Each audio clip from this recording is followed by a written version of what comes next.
जो आप लोग का क्वेश्चन रहता है कि इसका नोटिफिकेशन कब आएगा, इसमें नंबर ऑफ वैकेंसी कितनी होगी, तो एक बार हम उस पर बात कर लेते हैं। अगर सेट होगा तो उसमें आपका सिर्फ प्रीलिम होगा, जो आपका मेंस होगा उसको एसएससी ही कंडक्ट करेगी। तो मैं जीके के बारे में बड़ी डिटेल्ड में वीडियो लेके आई हूँ, एक एक पॉइंट आपको बताऊंगी और आप इसको नोट डाउन कर सकते हो, स्क्रीनशॉट ले सकते हो। इस वीडियो से बाहर आपको जीके का कुछ भी नहीं देखना। आर्टिकल 5 से 11 में सिटीजनशिप का जिक्र है, 12 से 35 में आपके फंडामेंटल राइट पूछे गए हैं, 36 से 51 आपके डीपीएसपी हैं, 51 ए में आपकी फंडामेंटल ड्यूटीज हैं।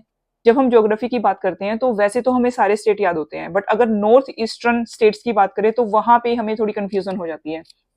जो सबको आता है वो आपको आना चाहिए, पर जो सबको नहीं आता है आप उसके लिए भी कोशिश करो कि वो भी आपको आए, ताकि वो आपको थोड़ा सा अहेड लेके जाए। नमस्कार दोस्तों, आज मैं आप लोगों को एसएससी सीजीएल की जीके की स्ट्रेटेजी बताऊंगी। इससे पहले मैं मैथ्स और इंग्लिश की को कैसे कवर करें, उन दोनों की स्ट्रेटेजी की वीडियो डाल चुकी हूं। उसके लिंक मैं आपको डिस्क्रिप्शन बॉक्स में दे दूंगी, आप उसके गो थ्रू हो सकते हो, उसके अकॉर्डिंग अपनी स्ट्रेटेजी बना सकते हो, या जो मैंने बताया आप उसको ही फॉलो कर सकते हो। जो आपको सूटेबल लगता है आप उसके अकॉर्डिंगली एक्शन ले सकते हो। जीके की स्ट्रेटेजी को डिस्कस करने से पहले जो आप लोग का क्वेश्चन रहता है कि इसका नोटिफिकेशन कब आएगा, इसमें नंबर ऑफ वैकेंसी कितनी होगी, तो एक बार हम उस पर बात कर लेते हैं। देखिए, अभी अभी तक इस पे कोई भी ऑफिशियल नोटिफिकेशन नहीं आई है कि ये एग्जाम कब होगा, इसमें वैकेंसी कितनी आएंगी, इलेक्शन से पहले होगा, इलेक्शन से बाद में होगा। बट सभी यूट्यूबर के, सभी टीचर्स के अपने अपने आइडियाज हैं। मेरे को लगता है कि ये एग्जाम 7 से 8 महीने में होगा, बड़ी फास्टली होगा, मतलब इसमें इतना टाइम नहीं लगेगा। 2017 और 18 के जो एग्जाम थे उसमें बहुत टाइम लग गया था। 2017 में तो जिसमें मेरी सिलेक्शन हुई थी उसमें तो इनफैक्ट एक कोर्ट केस भी हो गया था, जिसकी वजह से वो 3 साल लटक गया था। 2017 में मैंने एग्जाम दिया था और हमारी ज्वाइनिंग 2020 में आई थी। तो अभी तो बड़ा स्मूथली चल रहा है। 2021 में, 22 में बड़ा फास्ट आपका काम हो रहा है। तो ऐसा नहीं लगता कि 2024 का जो 1 साल से ज्यादा एग्जाम का जो प्रोसेस है वो ज्यादा चलेगा। तो आप ये मान के चलिए कि आपके पास 7-8 महीने हैं, आप उसमें अपनी स्ट्रेटेजी, अपना सिलेबस, मॉक टेस्ट, आपको सब कुछ उसी में करना है। 2020 से ही डिस्कशन चल रही है कि एसएससी सेट के थ्रू होगा। गवर्नमेंट कोशिश कर रही है कि बैंकिंग, रेलवे और एसएससी तीनों का सेट के थ्रू एग्जाम करा दिया जाए, बट इसमें भी आपको टेंशन लेने की कोई बात नहीं है। अगर सेट होगा तो उसमें आपका सिर्फ प्रीलिम होगा, जो आपका मेंस होगा उसको एसएससी ही कंडक्ट करेगी। और जो एसएससी ने अभी तो पैटर्न चेंज किया 2022 में, तो मुझे नहीं लगता कि 2024 के लिए कोई और पैटर्न वो लेके आएगी। और अगर इन केस अगर वो लेके भी आती है तो मैं उसके बारे में आपको अपडेट कर दूंगी। जो अभी करंट पैटर्न चल रहा है वही पैटर्न मुझे लगता है कि 2024 में ही फॉलो होगा, क्योंकि बार बार सिलेबस को या बार बार मेथड को चेंज करना बहुत बड़ी बात होती है, और इतना टाइम किसी कमीशन के पास नहीं होता कि वो हर 2 साल में उसका पैटर्न को चेंज करे। और जहां तक नंबर ऑफ वैकेंसी की बात आती है, तो एसएससी सीजीएल में 8 से 10 हजार, 7 से 10 हजार इतनी ही वैकेंसी हमेशा आती रही है। अगर मैं पिछले डाटा की बात करूं तो 2017 में 7 हजार, 18 में 11 हजार, 19 में 65, 22 को छोड़ के जिसमें आपकी बम्पर वैकेंसी आई थी, ज्यादातर एसएससी सीजीएल की वैकेंसी 7 से 8 हजार, 10 हजार, मैक्सिमम 11 हजार रही है। तो जिसमें मेरी सिलेक्शन थी 2017 में, उसमें 7 हजार वैकेंसी थी। तो कैंडिडेट्स जो इसको एग्जाम में अपीयर होते हैं वो 30, 35, 40 लाख होते हैं, और वैकेंसी आपकी 7-8 हजार होती है। जहां तक 2024 का सवाल है, तो उसमें भी आइडिया है कि आपकी लेस देन 10,000 वैकेंसी रहेगी, बट जब एक्चुअल में नोटिफिकेशन आएगी तो तभी हम इस बारे में बोल पाएंगे। ये पता लगता है कि एग्जाम बहुत टफ है, बहुत टफ है, और इसके लिए आपको तैयारी अभी से शुरू करनी है। आप इस चीज का वेट मत करो कि नोटिफिकेशन आएगी तब हम तैयारी शुरू करेंगे, नहीं, फिर आप कुछ भी नहीं कवर कर पाओगे। और बाद में जो यूट्यूब की स्ट्रेटेजी आती है कि 1 month strategy, 2 month strategy, 15 days strategy, वो बिल्कुल भी काम नहीं करती। एसएससी का सिलेबस आप 1 महीने में कवर नहीं कर सकते, आपको 7 से 8 महीने चाहिए, जिस हिसाब से अभी पैटर्न है। पहले सिर्फ आपको मैथ्स और इंग्लिश करना होता था, बट अब जीके जो है वो डिसाइडिंग फैक्टर है। मैथ्स इंग्लिश में तो बच्चे कहीं ना कहीं पढ़ लेंगे, बट जो एक बच्चे को एज मिलेगा वो मिलेगा आपको जीके में। जीके का सिलेबस भी बड़ा वास्ट है। अगर आप इसको पढ़ने जाओ तो अब बहुत सारे बच्चों को डाउट होता है कि हम जीके कहाँ से पढ़े, कितना पढ़े, कितनी सफिशिएंट होगी। तो मैं जीके के बारे में बड़ी डिटेल्ड में वीडियो लेके आई हूँ, एक एक पॉइंट आपको बताऊंगी और आप इसको नोट डाउन कर सकते हो, स्क्रीनशॉट ले सकते हो। इस वीडियो से बाहर आपको जीके का कुछ भी नहीं देखना है, इसमें मैंने सभी सोर्सेस को बता दिया और हर एक चीज के हर एक पॉइंट को बता दिया कि जो आपके एग्जामिनेशन पॉइंट ऑफ व्यू से इंपॉर्टेंट है। चलिए अब सीधा सीधा स्ट्रेटेजी पे बात करें तो जीके को आप 3 पार्ट में डिवाइड कर सकते हो। एक है स्टैटिक, एक है डायनामिक और एक है प्रीवियस ईयर क्वेश्चन।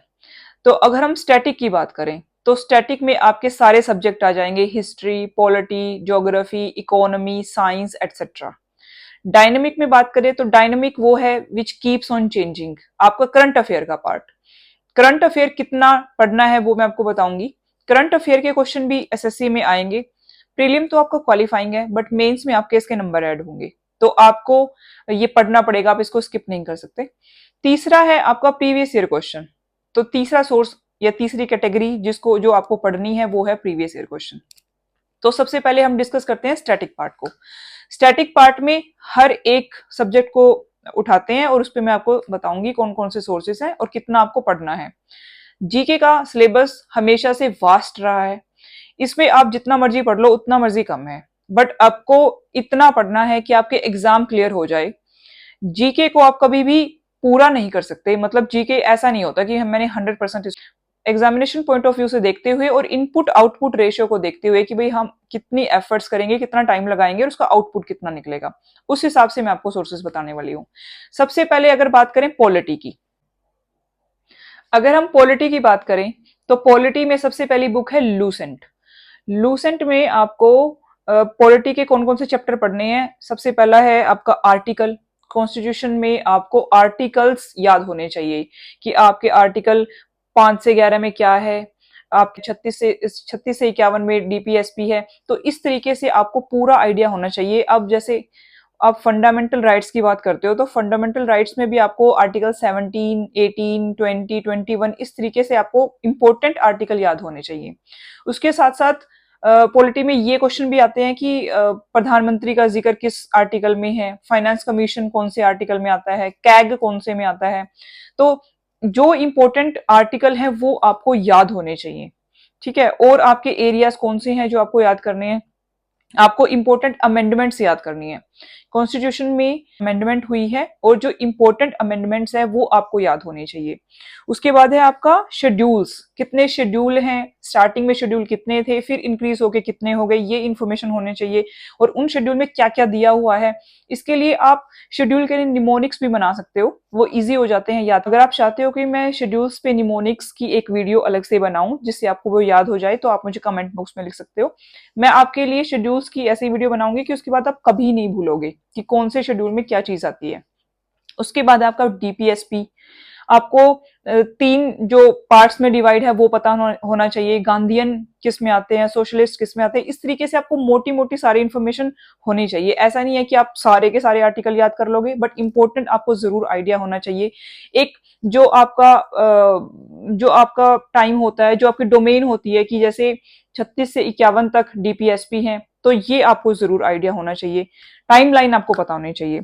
उसके बाद है बोरोड प्रिंसिपल्स की, कॉन्स्टिट्यूशन को कहां कहां से बोरो किया गया, रशिया से हमने क्या लिया, यूएस से हमने क्या लिया, ऑस्ट्रेलिया से हमने क्या लिया, इस तरीके की चीजें भी आपको पता होनी चाहिए। कॉन्स्टिट्यूशन असेंबली ये कब फॉर्म हुई थी, इसमें कौन कौन मेन पर्सन्स थे, वो इंफॉर्मेशन आपको होनी चाहिए। और इसके साथ है पिनाकल के पीवाईक्यूज, प्रीवियस ईयर क्वेश्चंस, जहां से भी आप कोई भी सब्जेक्ट कवर करोगे उसके बाद आप पिनाकल से प्रीवियस ईयर क्वेश्चन पढ़ोगे और उसको अटेम्प्ट करोगे। और इसके साथ साथ पॉलिटी का एक और सोर्स है, जैसे कि बहुत सारी वेबसाइट हैं जिसपे डेली, वीकली या मंथली क्विज आते हैं। अगर आप डेली क्विज की बात करें तो 10 से 15 क्वेश्चन आप पॉलिटी के अटेम्प्ट कर सकते हो। तो उसमें भी जैसे जैसे आप पढ़ते रहोगे वैसे वैसे आपको आइडिया होता रहेगा कि आपने कितना पढ़ लिया, सही है कि सही पढ़ा या फिर गलत डायरेक्शन में हो। और एक बार जब आप क्विज को करते हो, किसी क्वेश्चन को अटेम्प्ट करते हो, तो उसके बाद अगर आप थ्योरी पढ़ते हो तो आपको पता लगता है कि इस तरीके से क्वेश्चन फॉर्म किया गया था।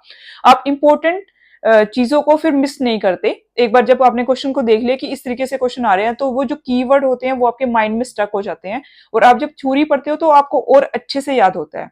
तो एक बार जब आप सिलेबस के गो थ्रू हो जाओ तो उसके तुरंत बाद आप पीवाईक्यू पे आ जाओ। ऐसा मत सोचना कि भाई मैं 7-8 बार उसको रिवाइज करूंगा फिर उसके बाद पीवाईक्यू लगाऊंगा। एक या दो बार आपने बुक को पढ़ लिया वो सफिशिएंट है, उसके बाद पीवाईक्यूज करो और फिर आप दोबारा से उसको रिवाइज कर सकते हो। अब हम बात करेंगे हिस्ट्री के लिए स्ट्रेटेजी। हिस्ट्री एक ऐसा सब्जेक्ट है जिसमें आपको डेट्स और टाइमलाइंस याद करनी होती है। हिस्ट्री बहुत सारे बच्चों को बोरिंग भी लगता है और मुझे भी बड़ा बोरिंग लगता था, और बट हिस्ट्री एक इंपॉर्टेंट रोल भी प्ले करता है, और अभी तो एंशियंट और मिडिवल हिस्ट्री से भी इसमें क्वेश्चन आते हैं। तो देखिए, हिस्ट्री को हम 3 पार्ट्स में डिवाइड करते हैं, ancient, medieval and modern history. तो मॉडर्न हिस्ट्री आपकी 1857 के बाद की काउंट होती है, या फिर 1600 के बाद की हम काउंट कर लेते हैं, जब से ब्रिटिश यहाँ पे आए थे। और उससे पहले हमारी मिडिवल है, और बिल्कुल एंशियंट जो हमारी बिल्कुल स्टार्टिंग की हिस्ट्री है।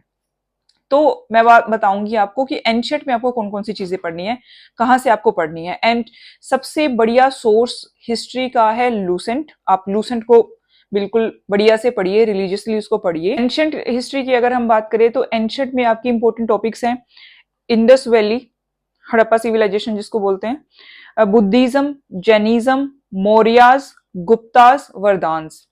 तो ये कुछ ऐसे टॉपिक हैं जो आपको याद होने ही चाहिए। इसमें कौन से आपके किंग थे, कैसे आपके वॉर हुए, और क्या क्या चीजें इसमें रही, तो ये आपको याद करना है। उसके बाद है मिडिवल हिस्ट्री। मिडिवल में आपके आएंगे दिल्ली सल्तनत, उसके बाद मुगल्स, और आपके वॉर्स एंड बैटल्स जितने भी हुए वो सारे आपके मिडिवल में है। मिडिवल थोड़ा सा मुश्किल रहता है as compare to ancient and modern, but ये भी इंपॉर्टेंट है और ये आपको पढ़ना चाहिए। इसका सही तरीका है कि आप बिल्कुल टाइमलाइन को याद करके चलो कि किसके बाद कौन आए, उसका उसका पतन कब हुआ, वो कब ओवर हुआ उनका शासन, उसके बाद कौन आया। तो इस तरीके से आपको टाइमलाइन बिल्कुल याद होना चाहिए। इसके लिए निमोनिक्स भी बहुत सारे हैं। अगर आप चाहते हैं कि मैं आपकी मिडिवल और एंशियंट हिस्ट्री को थोड़ा इजी कर दूं तो आप मुझे बता सकते हैं, और मैं उस पर आप वीडियो बना के दे दूंगी जिसको आपको इजी हो जाएगा याद करना। उसके बाद हम बात करते हैं मॉडर्न हिस्ट्री की। मॉडर्न हिस्ट्री, हिस्ट्री में मुझे सबसे इजी पार्ट लगता है। मॉडर्न हिस्ट्री में आपको याद करने हैं, एक तो आप याद करेंगे कि 1600 में जब ब्रिटिश आए थे इंडिया में, उसके बाद जो मेजर इवेंट हुए वो आपको याद होने चाहिए। जैसे कि आपका battle of Plassey, battle of Buxar, फिर उसके बाद आपके जितने भी अमेंडमेंट होते रहे साथ साथ में। 1857 का रिवोल्ट बहुत जबरदस्त तरीके से आपको याद होना चाहिए, कहाँ से शुरू हुआ था, किस कैंट में शुरू हुआ था, तो किसका क्या रोल रहा वहां पे।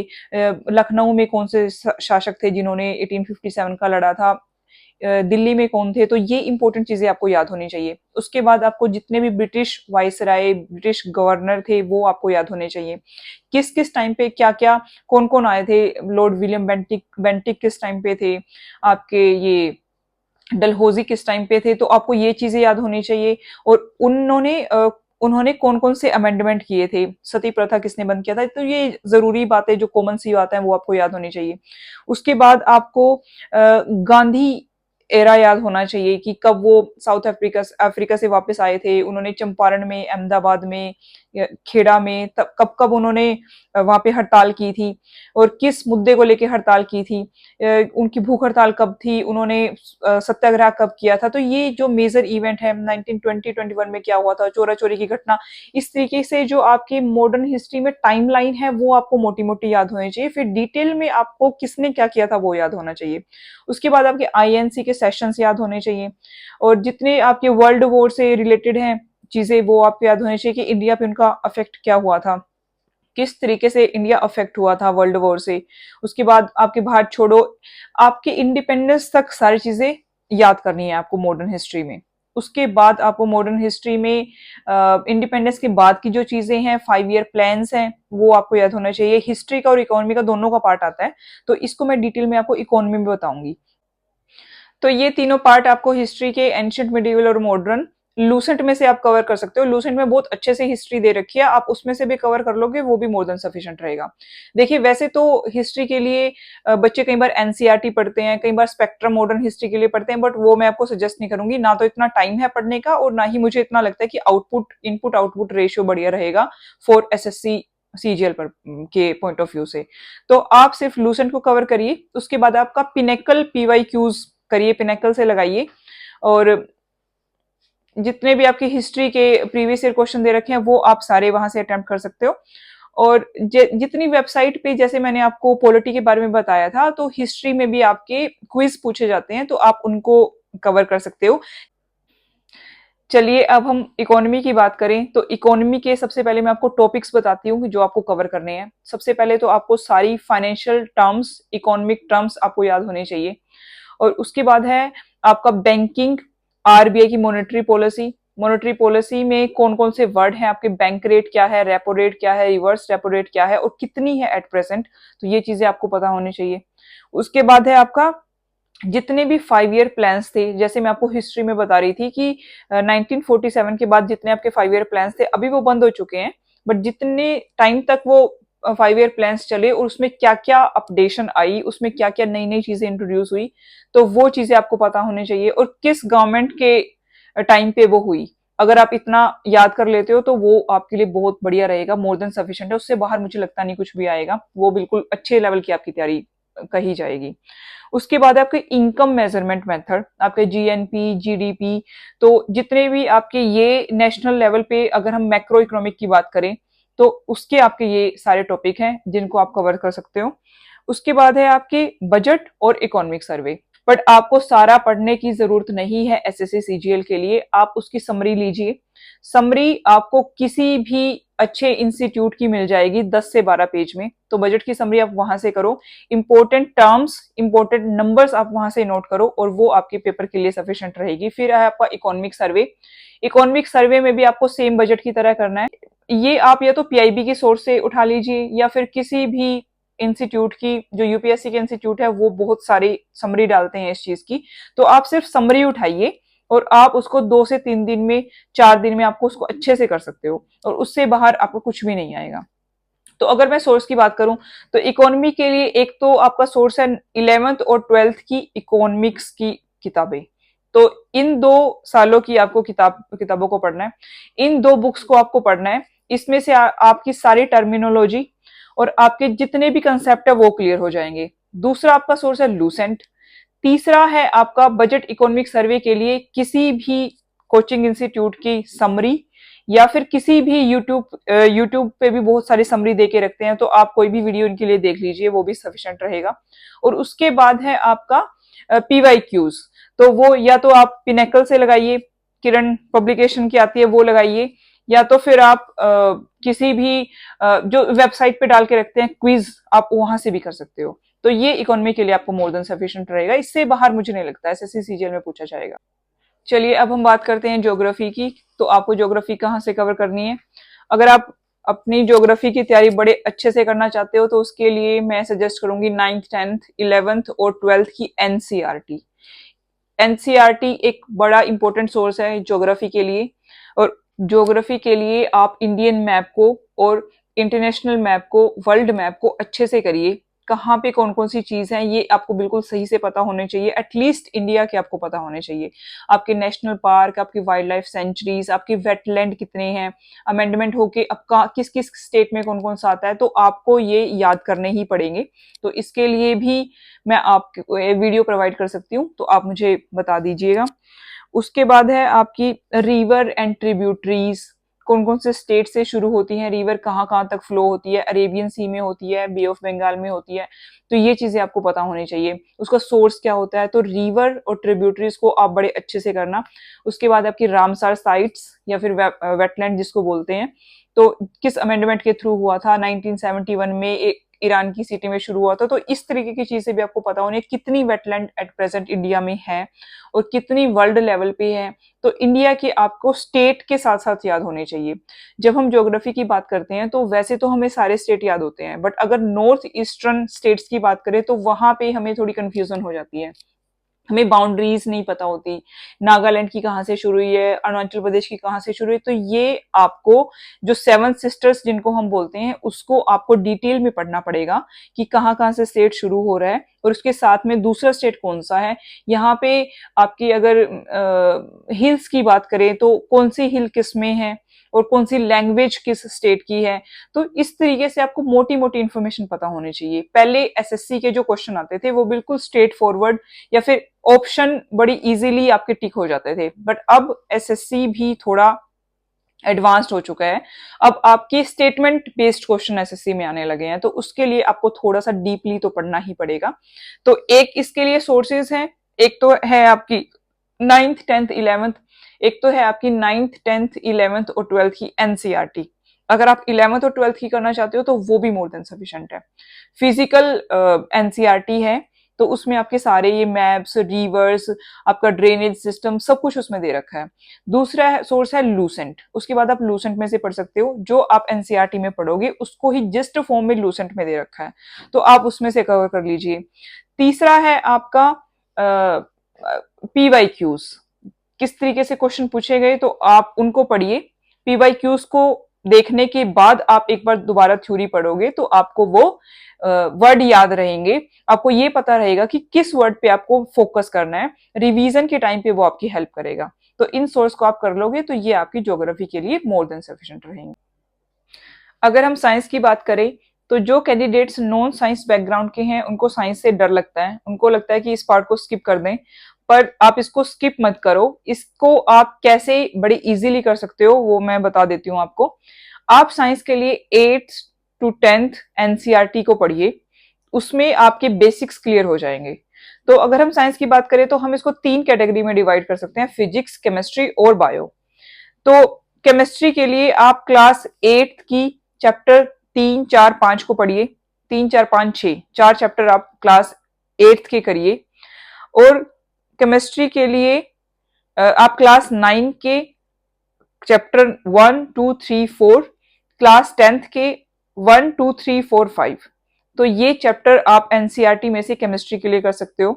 फिर हम बात करते हैं बायोलॉजी की, तो क्लास 8th के चैप्टर 8 9 10, क्लास 9th के 5 6 7, क्लास 10th के चैप्टर 6, चैप्टर 7 8 एंड 9, ये सोर्सेस है आपके बायोलॉजी के लिए। फिर हम फिजिक्स की बात करें तो क्लास 8th के आपके चैप्टर आएंगे 11 12 13 14 एंड 16, क्लास 9th के चैप्टर 8 9 10 11, और क्लास 10th के चैप्टर नंबर 10 11 12 13। तो ये है आपको एनसीईआरटी में से जो साइंस का कवर करना है। उसके साथ साथ इनको पढ़ने के बाद आप लूसेंट को रेफर कर सकते हो, और लूसेंट में जितना साइंस का पोर्शन दे रखा है आप उसको रिवाइज कर लोगे। बिल्कुल वन लाइनर आपको लूसेंट में मिलेंगे और आपकी बड़ी सही से तैयारी हो जाएगी साइंस के लिए। और तीसरा सोर्स है आपका पिनेकल पीवाईक्यूज, जो आपके प्रीवियस ईयर क्वेश्चन है, आप एक बार उनके गो थ्रू हो जाइए, वो आपको हेल्प करेंगे ये चीज आइडेंटिफाई करने में कि किस तरीके के क्वेश्चन आपको साइंस में पूछे जाएंगे। और घबराने की जरूरत नहीं है, अगर आपको लगता है कि आपका इनपुट आउटपुट रेशियो साइंस में कम आ रहा है तो आप, ऐसा नहीं है कि फिर साइंस को ही लेके बैठे रहोगे। अगर साइंस का आपको नहीं हो रहा तो आप दूसरे चीजों को आप कवर कर सकते हो। तो अब हम बात करेंगे मिसलेनियस टॉपिक्स की। इन सारे स्टैटिक सब्जेक्ट के बाद जो आपका मिसलेनियस पार्ट आएगा तो उसमें आपको क्या क्या चीजें कवर करनी है। एक तो आपको बुक्स एंड ऑथर्स याद होने चाहिए कि जो आपकी फेमस फेमस बुक हैं उनके ऑथर कौन है और कब उसको पब्लिश करा गया, तो ये आपको नॉलेज होनी चाहिए। फिर है आपके पर्सन इन न्यूज, तो ये आपको थोड़ा करंट अफेयर का पार्ट भी है। करंट अफेयर में भी अभी नोबल किसको मिला या दूसरा प्राइज किसको मिला, आप क्रिकेट क्रिकेट में आपका क्या चल रहा है, तो ये इन्फॉर्मेशन पर्सन इन न्यूज में आती है, तो ये आपको पता होनी चाहिए। उसके बाद आपकी फेमस प्लेसेस ऑफ वर्ल्ड, तो ये थोड़ा ज्योग्राफी का भी है और करंट अफेयर का भी है। जैसे अभी अभी आपका न्यूज में कौन सा प्लेस है, उसके आसपास कौन कौन सी चीजें पड़ती हैं, तो ये आप मैपिंग के थ्रू कर सकते हो। जैसे आपका रेड सी है, ब्लैक सी है, और आपकी कुछ इंटरनेशनल ऑर्गेनाइजेशंस हैं जैसे कि नाफ्ता, साफ्ता, आसियान, सार्क, तो ये कब इनको एस्टेब्लिश किया गया, कौन कौन से कंट्रीज हैं जो इसकी मेंबर कंट्रीज हैं, और क्या इनका फंक्शन है, क्या इनकी स्ट्रेटेजीज है, रोल क्या है, तो इन चीजों के बारे में आपको पता होना चाहिए। उसके बाद है जो अमेंडमेंट होती रहती है, जैसे कि आपने ज्योग्राफी में एक टॉपिक पढ़ा था रामसार साइट्स, वेटलैंड जिसमें आती है। 2023 में कौन सी ऐड हुई, 22 में कौन सी ऐड हुई, किसी पर्टिकुलर स्टेट में अगर पूछ लिया तो सपोज कि आपका हरियाणा में कौन सी ऐड हुई है, हरियाणा में है कि नहीं रामसार वेबसाइट, तो क्या क्या कंडीशंस होती हैं रामसर वेबसाइट की, भाई जो पानी होना चाहिए उसमें थोड़ी सी आपकी जो ये वेजिटेशन है वो होनी चाहिए। तो जो कंडीशंस फुलफिल हो रही है क्या वो ऐसे स्टेट में भी हैं जो सी के आसपास नहीं है, तो ये चीजें आपको पता होनी चाहिए। तो करंट अफेयर में बेसिकली कितना आपको करंट अफेयर पढ़ना है। अब आपका सवाल आएगा कि करंट अफेयर में आपको कितना करंट अफेयर कवर करना चाहिए। देखिए मैं आपको कहूंगी कि 1 साल का करंट अफेयर आप कवर करके चलो। तो अगर आप 1 साल का नहीं कर सकते तो मिनिमम 6 to 8 मंथ्स का आपको करंट अफेयर कवर करना है। तो करंट अफेयर में के लिए आप या तो कोई भी मंथली मैगजीन पढ़ लीजिए, बैंकिंग अड्डा की आती है, या फिर किसी भी वेबसाइट से, मैं किसी एक का नाम आपको नहीं बताऊंगी, किसी भी वेबसाइट पे जाइए।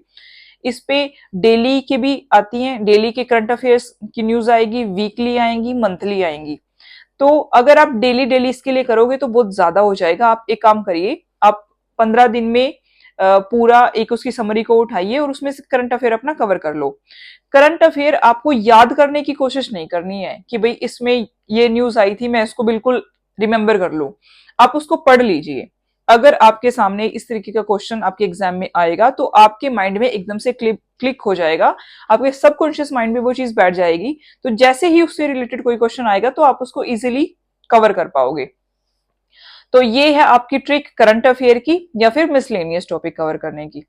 ठीक है, ये है आपका सारा, भाई आप कहाँ से कवर करना है, कौन कौन सी बुक्स है और कौन कौन सी टॉपिक्स है, इंपॉर्टेंट टॉपिक जो आप जीके के लिए कवर करोगे। जीके ही डिसाइड करेगा मैथ्स और इंग्लिश के अलावा कि आपका सिलेक्शन होगा कि नहीं होगा। आपको उन बच्चों से अलग करेगा जिनका सिलेक्शन नहीं होने वाला, और आप सिलेक्शन ले जाएंगे अगर आप इसको अच्छे से फॉलो करोगे।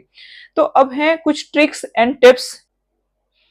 अब हम बात करेंगे एसएससी सीजीएल के जीके के पोर्शन को कवर करने की कुछ टेक्निक्स, टिप्स एंड ट्रिक्स।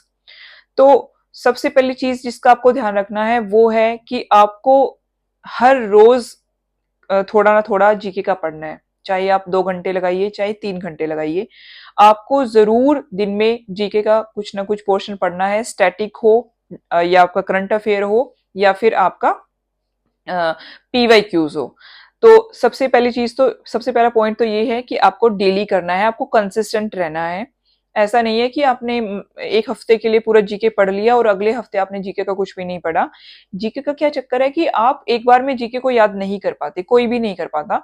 तो अगर आप इसको रिवाइज करते रहेंगे, जैसे आज रात को आप जीके को पढ़ के सोए, तो सुबह उठ के सबसे पहले आप उसी चीज को रिवाइज कर लीजिए जो आपने रात को पढ़ी थी, तो इससे आपको याद जल्दी हो जाएगा। फिर उसी चीज को आप वीक के बाद रिवाइज कर लो, आप संडे को बैठ के उसको पूरा रिवाइज कर लो। फिर उसके बाद आप उसको मंथ में एक बार रिवाइज कर लो। तो इस तरीके से अगर आप 3-4 बार उसकी रिवीजन करोगे तो आपको वो याद हो जाएगा। दूसरी चीज क्या है कि आपको मॉक टेस्ट लगाने हैं। मॉक टेस्ट मैंने मैथ्स और इंग्लिश की वीडियोस में भी बताया था कि मॉक टेस्ट बड़ा इंपॉर्टेंट रोल प्ले करते हैं। बट ऐसा नहीं है कि अगर आपके मॉक टेस्ट में नंबर कम आ रहे हैं तो आपको एग्जैक्ट पेपर में भी आपके कम आएंगे, नहीं। मॉक टेस्ट आपको हेल्प करने के लिए है कि कैसे आप एलिमिनेशन मेथड यूज कर सकते हो। अगर हम जीके की बात करें तो एक बार आपको पूरी शिद्दत से, मैं कहूंगी, आपको पूरा मॉक टेस्ट लगाना है। आपको एक क्वेश्चन की स्टेटमेंट पढ़ने के बाद एकदम से उसका आंसर देखने नहीं जाना। आप पहले उसको पूरा अटेम्प्ट करिए और अपने माइंड से एलिमिनेट करने की कोशिश करिए। जितने आपको ऑप्शन दे रखे हैं, अगर आप मॉक टेस्ट में एलिमिनेशन ट्रिक को सीख जाते हो तो फिर आपको ये चीज हेल्प करेगी आपके पेपर में। उसके बाद क्या है कि आपको गैस वर्क करना है। अब गैस वर्क आप मॉक टेस्ट में जितना प्रैक्टिस कर लोगे उतना ही आपको एग्जाम में काम आएगा। पर देखिए अभी आपको पता है कि पहले मेंस में आपकी जो नेगेटिव मार्किंग थी वो 1/4 थी। अगर हम प्रीलिम की बात करें, टीयर 1 की बात करें, तो उसमें तो आपकी 1/4 नेगेटिव मार्किंग है और उसके साथ साथ वो क्वालिफाइंग भी है, मतलब उसके मार्क्स ऐड नहीं होंगे आपकी फाइनल सिलेक्शन में या फिर टीयर 2 में। बट टीयर 2 की अगर बात करें तो उसमें अभी 1/3 नेगेटिव मार्किंग है। तो अगर मान लो आप एक क्वेश्चन ठीक करते हो और 3 गलत करते हो तो फिर आपका 0 हो जाएगा टोटल। तो इसलिए आपको गैस वर्क बड़े ध्यान से करना है। ऐसा नहीं है कि आपको मतलब आप 4 क्वेश्चन में कंफ्यूज हैं, आपको 3 लग रहे हैं। अगर आप 50-50 हैं, अगर आप 2 क्वेश्चन में तक आ गए हैं तब आप अपना गैस वर्क यूज करिए। अदरवाइज आपको ऐसे बिल्कुल हवा में तुक्के नहीं मारने हैं क्योंकि वो आपके मार्क्स को बहुत कम कर देगा। तो ये जितने मैंने आपको सोर्स बताए, आप इसको कवर करने की कोशिश करो। जितना आपसे होता है आप इसको पढ़ो अच्छे से और इसको कवर करो, तो आपको एज मिलेगा उन लोगों से जो मैथ्स और इंग्लिश में कहीं ना कहीं आपसे ऊपर हैं या फिर आपके इक्वल भी हैं। देखिए, आपको जीके में वो क्वेश्चन तो गलत करने ही नहीं है जो सभी सही कर रहे हैं। मतलब जो इजी क्वेश्चन है, जो मीडियम टाइप क्वेश्चन है, जिनकी जो डिफिकल्टी लेवल है वो मीडियम है, आपको वो तो गलत करने ही नहीं है। उसके साथ साथ आपको उन क्वेश्चन को भी ठीक करने की कोशिश करनी है जो डिफिकल्ट है सबके लिए। जो सबको आता है वो आपको आना चाहिए, और जो सबको नहीं आता है आप उसके लिए भी कोशिश करो कि वो भी आपको आए, ताकि वो आपको थोड़ा सा अहेड लेके जाए। तो दोस्तों, ये है एसएससी सीजीएल के लिए जीके की स्ट्रेटेजी वीडियो। इसी तरीके से मैंने 2 वीडियोस बनाई हैं जिसके लिंक मैं आपको डिस्क्रिप्शन बॉक्स में दे दूंगी। और इस वीडियो को बनाने के लिए मैंने बहुत मेहनत करी है, हर एक सोर्स को अच्छे से देखा है, उसके बाद आपको बताने की कोशिश करी है, और हर एक ऑथेंटिक चीज आप तक पहुंचाने की कोशिश करी है कि इसके बाहर आपको कोई भी चीज ना देखनी पड़े और आपको सारी चीजों का सोल्यूशन एक ही जगह पे मिल जाए। तो जब आपके कमेंट्स आते हैं, जब आपके बढ़िया कमेंट्स आते हैं, या आप सब्सक्राइब करते हो, आप लाइक करते हो, तो उस चीज से मुझे मोटिवेशन मिलता है और मैं कोशिश करती हूँ कि अगली वीडियो पिछली वाली वीडियो से बेटर आए। तो अगर ये इंफॉर्मेशन आपको बढ़िया लगी, आपको ये वीडियो इंफॉर्मेटिव लगी, तो प्लीज आप इसको लाइक करिए, शेयर करिए, सब्सक्राइब करिए और हमसे जुड़े रहिए। इसके बाद मैं आपको कंप्यूटर की और रीजनिंग की एक कंबाइंड वीडियो लेके आऊंगी, तो जिसमें आपकी एसएससी सीजीएल की पूरी स्ट्रेटेजी एक जगह पे सम अप हो जाएगी, और अपने एक्सपीरियंसेस की वीडियो भी मैं आपके सामने लाती रहूंगी। तो हमसे जुड़े रहने के लिए please subscribe to my channel. Thank you. जय हिंद, जय भारत।